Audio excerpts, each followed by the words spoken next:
Welcome back everyone, Mike McConville here, Stratford, Ontario, Canada for StringTechWorkstations.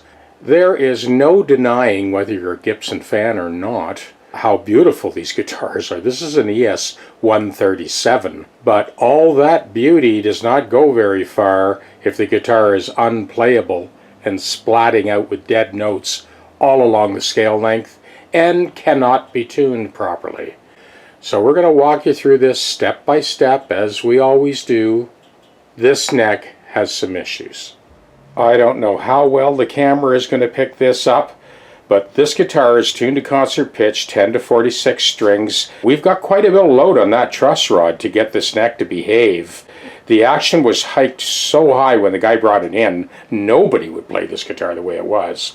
And the pickups were close enough to the strings that they were actually touching. When you played those upper frets, the strings were resting on the pickups. And this was apparently after it was set up. So there you go, a million definitions of a setup, isn't there? So this is the bass side. Let's have a look at the treble side. We all know what the truss rod is supposed to do to a neck, but what's happening in this case is the bass side, as you saw a second ago, is pretty well laser straight. And the treble side, I think the camera's picking this up, it's actually going in a back bow from the 4th fret to the 6th, and then there's a high spot here as well. So the way to correct this, and we will likely adjust that truss rod again once we release the string tension, but we need to get the lay of the neck as straight as humanly possible before we go anywhere near this thing with the fret file. Let me give you another view. So I have gone over this whole neck and marked all of the high spots, treble spots, along the length of the fingerboard. We're going to loosen those strings off, and I'm going to get another read and see if we need to adjust the truss rod again before we proceed.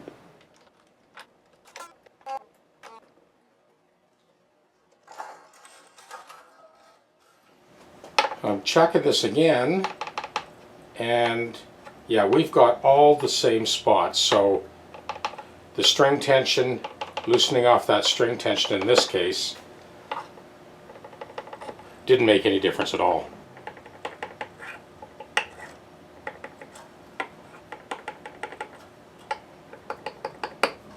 Yeah, I think in this case, yeah, I am going to remove that neck pickup as we do the job.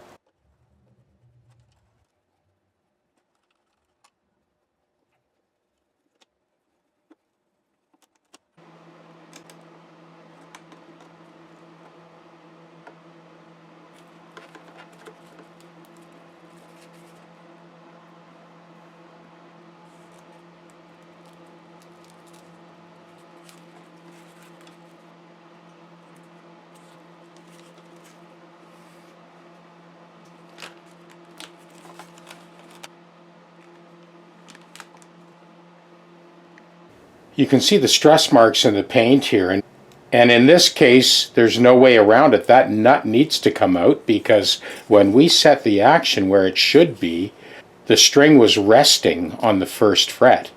And it's not like you could build this nut up. There's nothing left. They've already cut it down way too low. We need a new nut, and this one's coming out. So we're going to have to heat that up.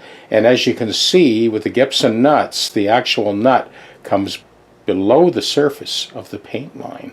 So it's a lot trickier extracting these nuts than it is, say, an Epiphone nut or most other ones. Let's get started. You can see the fault line on the bass side as well. So we're going to heat this up, we're going to get this out, and then we will have full access for that fret dress to take care of that trouble spot at the 3rd and 4th fret. We'll be able to work right through the entire length of the neck along the trajectory of the string path, and we'll bring this guitar up to 100%.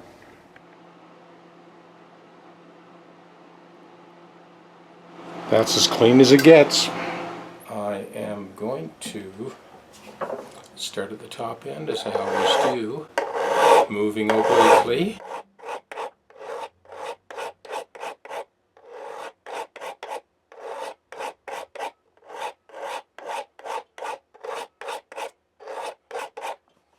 Try that again.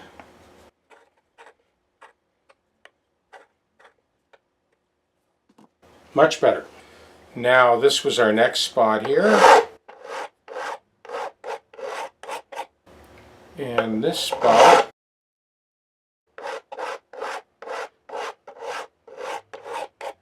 And the last high spot was here.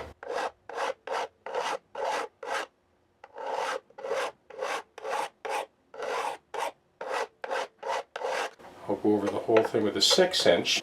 The 6-inch straight edges not showing anything. Now here's our 2.5-inch. I think we got it. So for the first time since this guitar was made, it's going to play flawlessly, perfectly in tune, and silky smooth. You know, we had to take quite a bit of material off to correct these upper frets. You see how square that profile is. So you want to be careful at this point. Don't touch the center of the crown. You're just encouraging that tooling swath of the file towards the center of the crown without actually touching it.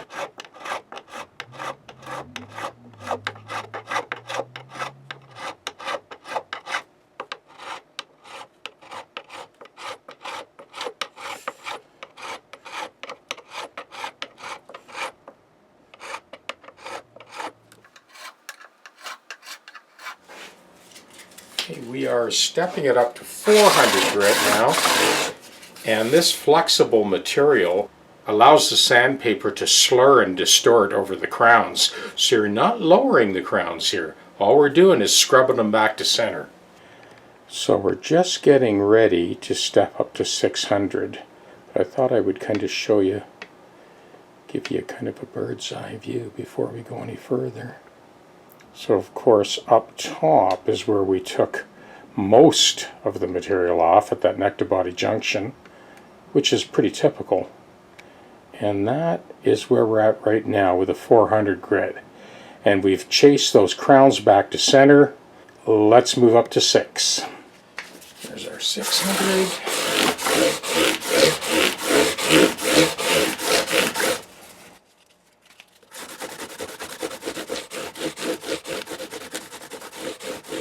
It's our second piece of 600.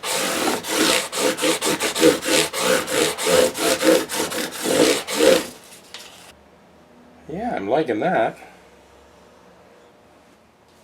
It's our beautiful BenQ lamp. Man, I can't say enough about this thing. Just lights up all of the details beautifully. Give it a quick buff with some steel wool and we'll bring you in for another look.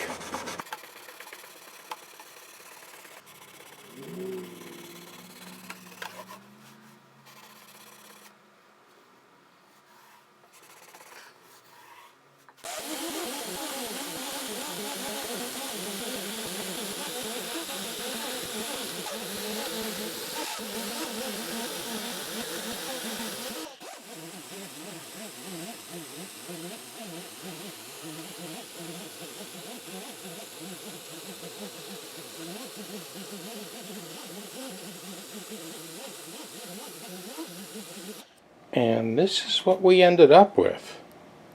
So those frets are buffed to a mirror shine.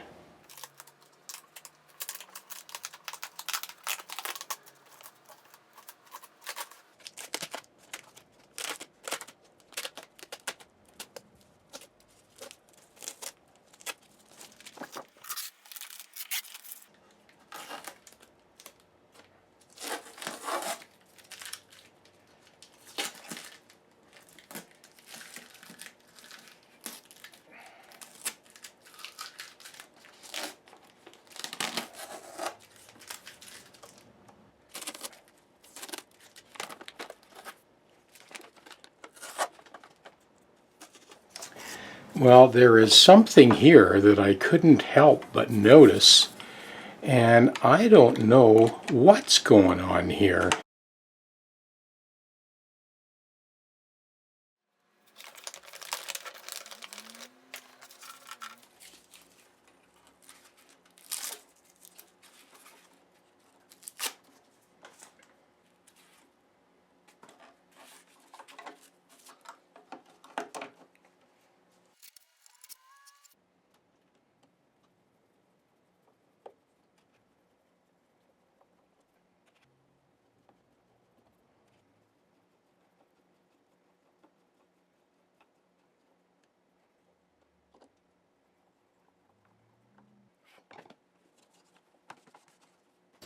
Okay, here's the acid test.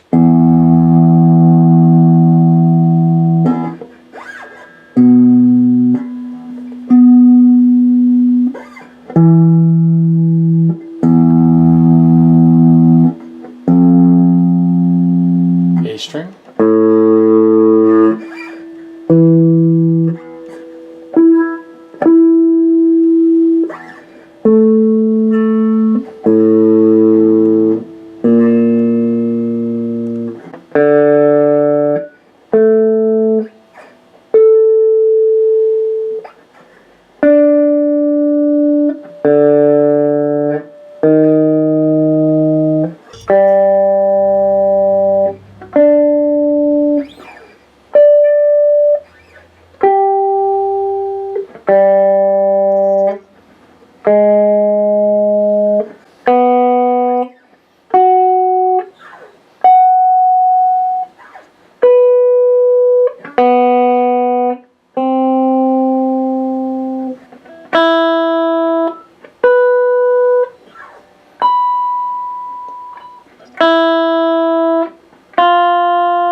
Now it is pretty cool in the shop today, so we'll bring this into the house, let the guitar warm up, and play some chords. Let you actually hear this thing.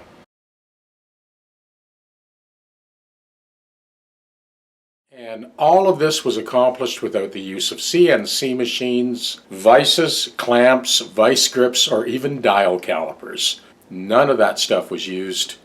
It was the TechDeck with the fret kit and the tools that I've been using for the last 30 years. That's all that was needed to bring this guitar to the stage it is now. Okay, so now this guitar is doing what it's supposed to do. It's playing beautifully silky smooth, 10 to 46 strings.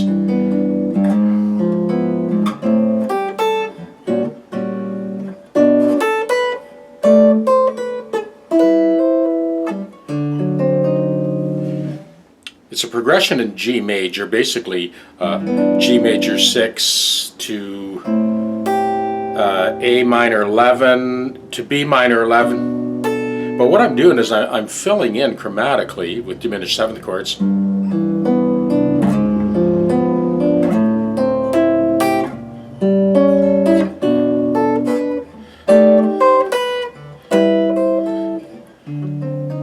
going to let that play.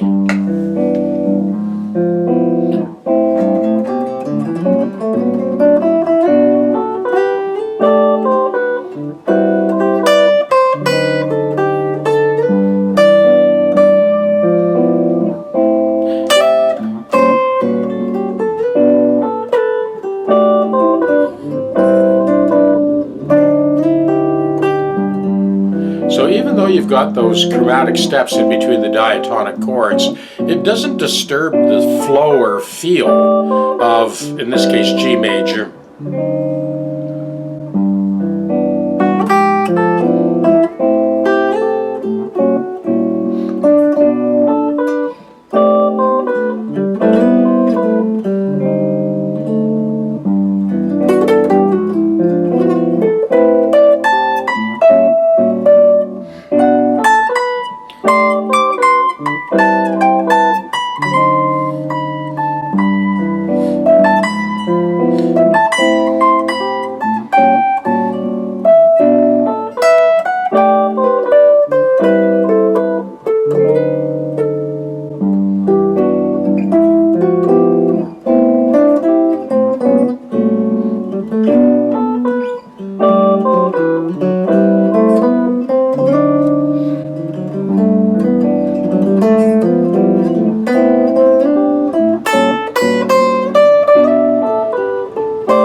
So I recently had a couple of subscribers ask me, well, why don't you teach? Well, you know, I did teach for years and years and years, and of course the repairs and restoration pretty well take up the lion's share of my time. So the only chance I'm going to get to teach is when I'm demoing these guitars.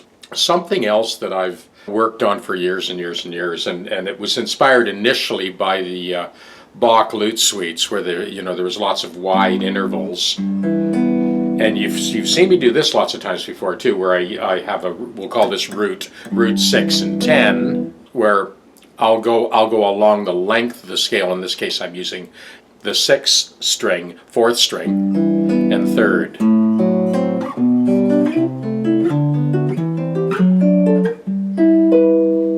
But I'll also jump across strings. So in this case, I'm spreading a melody off that top note.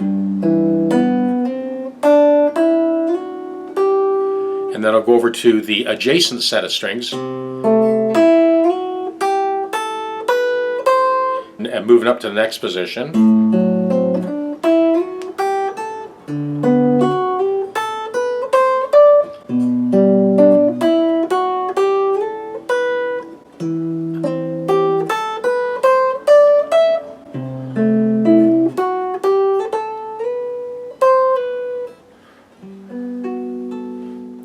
On that G major 9. So it is key of G major. If I was just to follow that same group of strings, which is 5, 3, and 2,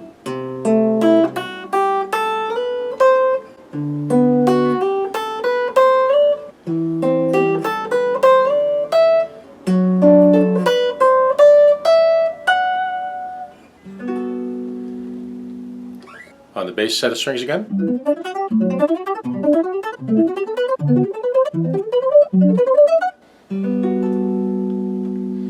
So the next group of strings would be the 4th string, 2nd string, and 1st string, and it sounds like this.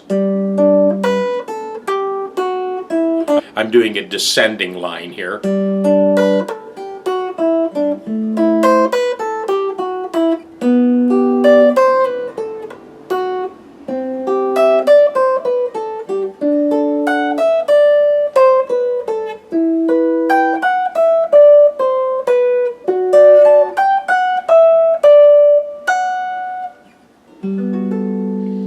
So once again, starting at the top group, so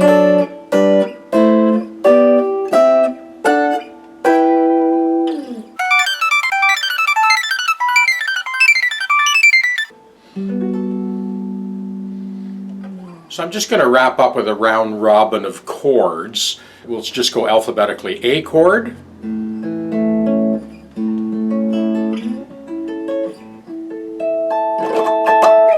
B chord,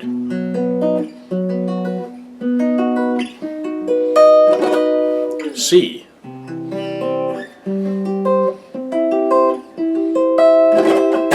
D,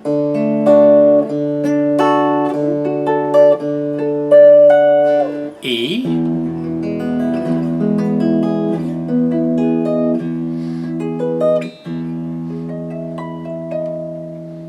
F,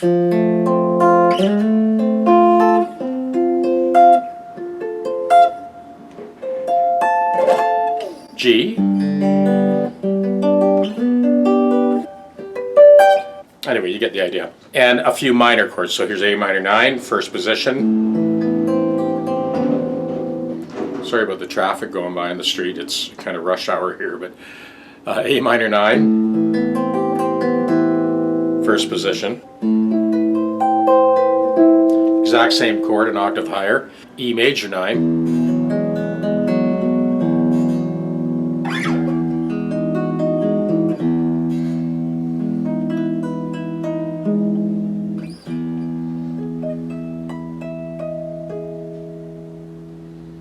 Here's E minor 9.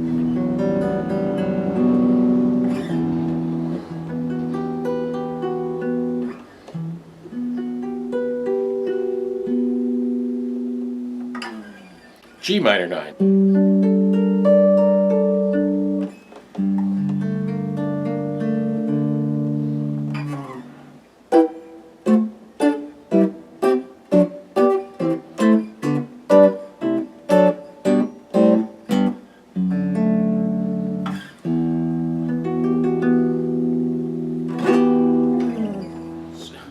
this guitar, well, it's beautiful now.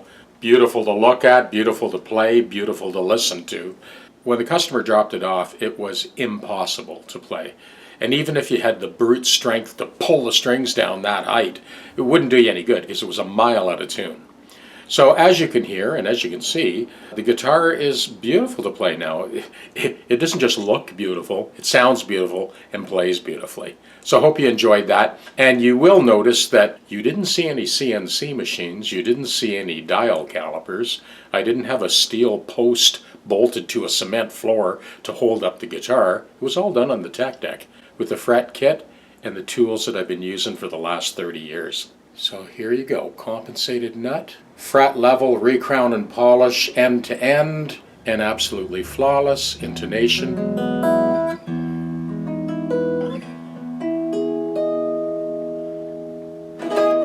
Now Nathan will log in some serious time on this thing. See you next time.